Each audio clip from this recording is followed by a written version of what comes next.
Okay, I'm watching some YouTube others wanted me to watch, but I accidentally said the F dash dash K word, so I'm not posting it. I'm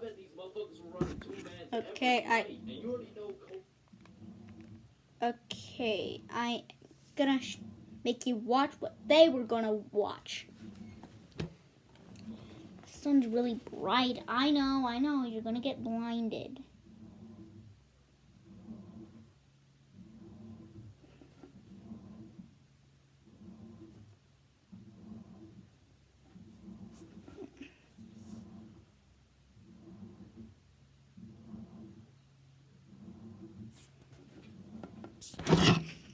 Out of focus. I know. This is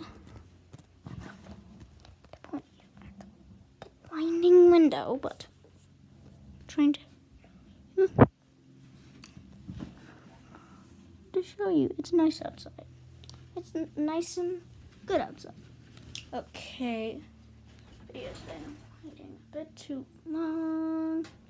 Let's try the video to here. You got up here like that, and that's good.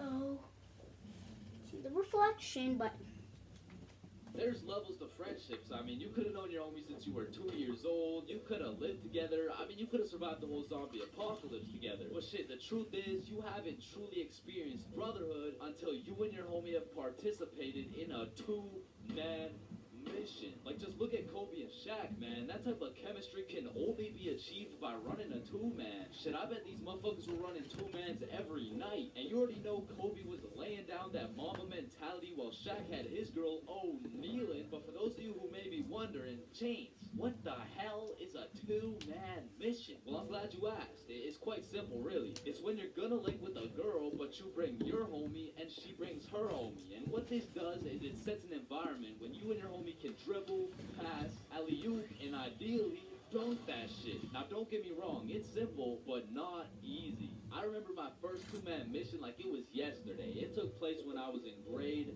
7. And it started when my friend Joe hit me up like, yo, bro, I'm going to this girl Sophie's house and her friend Ava's there. You trying to pull up? And I was like, am I trying to pull up? Hell yeah, I'm trying to pull up. So we show up to her house, and I'm new to this whole thing. So I'm sitting there like, what now? We could watch a scary movie. Yeah, let's do it. Calm down.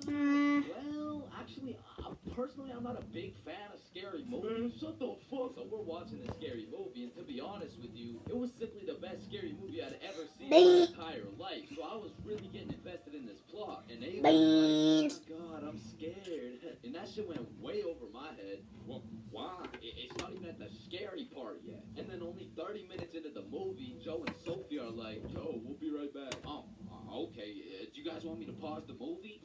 Nah, it's all good, bro. Hey, see, what Joe just did right there was a calculated move. In basketball terms, he just set an ISO. So now it was 2 1v1s. And the situation was absolutely perfect, but the problem was, I actually liked the fucking movie. And that violates rule number 3 in section 7 of how to pull off a successful two-man. Never give a fuck about the movie. Because the truth is, the movie length is like the shot clock. If you end up actually watching the entire movie, you failed the mission. But I had no clue, and to be honest, I didn't even know what a two-man was at the time. So I got some popcorn, and I was just watching the movie. But when the climax of the movie was about to come around, I did something that violated every term and agreement of the two-man mission. I went over to Joe and Sophie like, hey guys, quick, you're gonna miss the best part. Oh, fuck. And I missed the climax of the movie, but shit, I seen a climax. And needless to say, Joe never invited me to a two-man mission since. But you know I had to redeem myself, even if it was 3 years later when I was in grade 10. It was a Saturday night, and me and Bob were looking for something to do. And I'm gonna keep it a stack with you, bro. I had no motion. Like, my Snapchat was drier than a Popeye's biscuit, bro. But lucky for me, Bob had a roster. And I'm talking an all-star lineup of girls who just want Bob on their body. And I don't blame them. I mean, shit, I got Bob on my body right now. And you can too at chainsclub.shop. That's right, we got hoodies, shirts, beanies, socks, keychains, stickers, you name it. And starting at the price of $4.20, Bob can be all yours. Or if you want me, I wouldn't mind being on a keychain or something. Jamie.